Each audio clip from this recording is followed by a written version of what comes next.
What a match we've had. The match swung from one place to another. First, it looked like RR might not even post 130, 140. They ended up scoring 42 of the last over. And from 55 for no loss, RCB were 82 for 5. And then the DK and Shahbaz finish. Wow, fantastic game.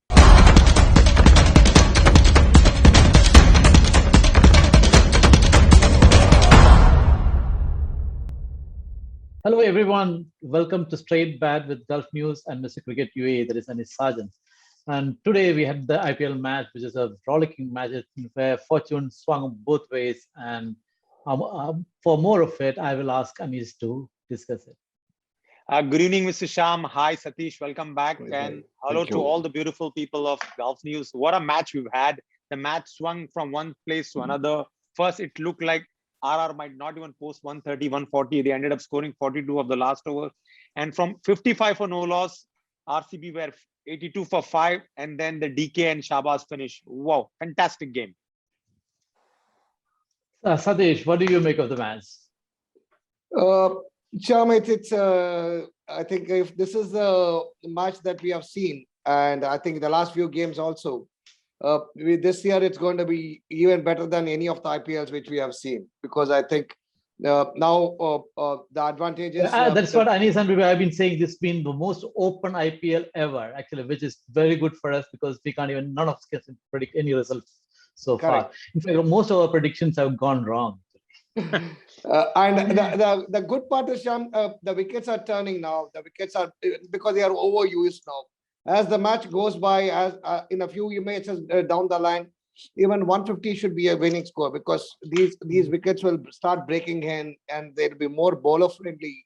So in that sense, when there is a low score, one over can actually change the match, whichever way we look at it. So it's going to be even more interesting as we go by. All right. Anis, where did Rajasthan lose the match? If I have to be very honest, the start after losing the first wicket where they lost Jaiswal, probably Butler went into a shell. Like from an outsider, when I was watching the game closely, I felt he just couldn't get off the blocks. And after the loss of the second wicket, you had rather Hetmyer coming in. In fact, Padikkal was still showing some signs with runs, but then they slowed down in the middle. I mean, Samsung also couldn't get going. So, till the 18th over, if you saw, Butler was not even going at a strike rate of 100. He was very slow. He was struggling. Yes. So it happened sometimes, like he said that the wicket was soft. He was not able to time the ball. Only in the last 2 overs where Siraj went for a lot of runs. And there's one more bowler, I can't remember the name. He went for a lot of runs. So in short, 42 runs came. Who was the other bowler, Satish? Akashdeep. Akashdeep. He's a youngster. Yeah. But I'm afraid the death bowling of Siraj, I always have my doubts. He's a fantastic new ball bowler. But when it comes to death, he's a bowler who leaks a lot of runs. Doing 20, 21 runs, he brought RR back into the game. But you have to give credit to Josh Butler. He just went after them. But having said that, 170 on a wanted pitch was not a very high score, but you can say a par score. But Satish, did Rajasthan miss a trick or no too? Because they have, as a bowling, they have a very good bowling unit, but their fastman gave away a lot of runs. If you look at Chahal has got 2 for 15, and Ashwin was okay till the last over, which where he leaked 21 runs. So where did the bowlers go wrong? I think, Cham, when the pressure is on, the bowlers have to bowl to the right line and length. I think that one over of Ravichandran Ashwin, where the first ball for Dinesh Karthik, he gave one outside the leg stump, and that was a no ball as well, which resulted in another 6. That gives 10 runs in the first ball, or momentum, the official ball. So it gives a lot of actually means 11 runs in 2 balls, actually. Exact. 11 runs in 1 ball, Sham, like basically. Legal ball. Yeah. One legal ball. And more importantly, that gives the confidence to the batter. Like when he comes in and he scores, he starts timing the ball on a wicket where, if you look at Butler is saying that he was not able to time the ball, and you come here on the first ball, you middle, and the second ball, you middle and hit 11 runs for your team, the momentum immediately shifts. And that's where I think Samson's inability or the inexperience as a captain came up. Like he should have probably used Saini or even like a bold instead of prolonging with the other bowlers. He should have gone for the kill at that point of time instead of taking it to the end. Maybe that would have helped him better than what has happened. It's giving it to Saini and like other bowlers who leaked runs at that point of time.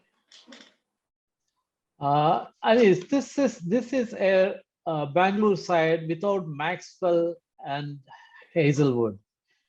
Imagine the side when they come, when these two make cut. So how do you see the Bangalore challenge going from here once the Australians are available for selection? You're spot on. I was, in fact, when I saw Maxwell in the dugout yesterday, I was asked by Gautam, when is he coming back? And I said, probably one more week, but I can surely see him coming in the next game. Rutherford goes out and he straight away walks in.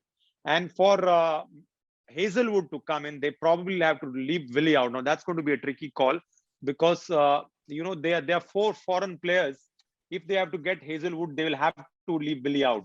Otherwise, I don't see any chance for Hazelwood coming in, but Hazelwood has better control than Willie. But the only drawback is that Willie can score a little bit of runs with the bat if required. Okay, he hasn't done much with the bat, to be very honest. So, but what they have to see is that the death bowling with Siraj is very weak. They'll have to make sure that the death bowling is better.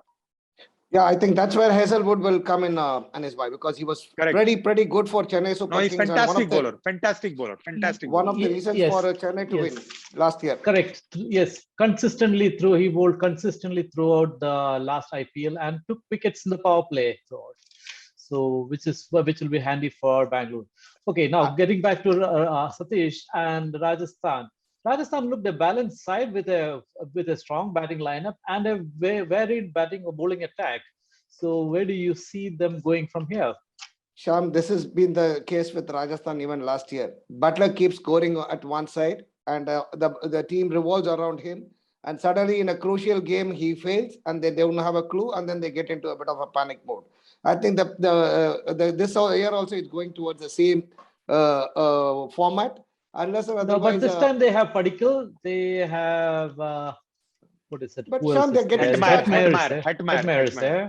Yeah. But still, I would say somebody like Samson has to like hold on there and play a bigger knock. That's one aspect of him as a batter. But as a captain, I think he needs to be more proactive and then take because even in the press conference today, he says, I don't know, I can't pinpoint where it went wrong. As a captain, if you don't know where it went wrong, then that means you are not there. So as a captain, he needs to be more mature and he needs to look forward and be more proactive than what it is. And that's where I think the secret lies. Anyway, wonderful match, and I think till Dinesh Karthik came around and changed it, we didn't know which way it was going. So a thrilling match, living up to the reputation of the IPL 15, which is the season 15. And before we wind up, Anis, can you let us know about the competition? Oh, yes. Like Sham mentioned and Satish mentioned, and all of us are talking about, this is one of the most unpredictable IPLs.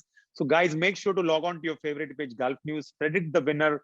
And who knows, you might be the winner to walk away with a beautiful apparel kit, which has a t-shirt, track, and a cap. And keep supporting your favorite team and supporting your favorite page, Gulf News. Before we go, Satish, you want to make another prediction? Tomorrow's match, Mumbai Indians versus KKR. I would go with KKR, Sham. I'll go with Mumbai. I'll go with Mumbai. You know why? Because KKR has a record of 8-25 against Mumbai. But yes, KKR is a strong team this time and Mumbai has not won a game, but I'll still back Mumbai to get their first point. The most important, Anis bhai, why I'm not picking Mumbai is Rohit Sharma is out of form because the entire batting revolves around him. But when it comes to KKR, it's like Mumbai is their bogey team. They just can't win against them. We have to see how it goes. Yeah, sure. So let's wait till tomorrow and find out who's going to win. And thank you for tuning in. For our latest updates, please log on to gulfnews.com and all our social media channels. Good night. Thank you very much.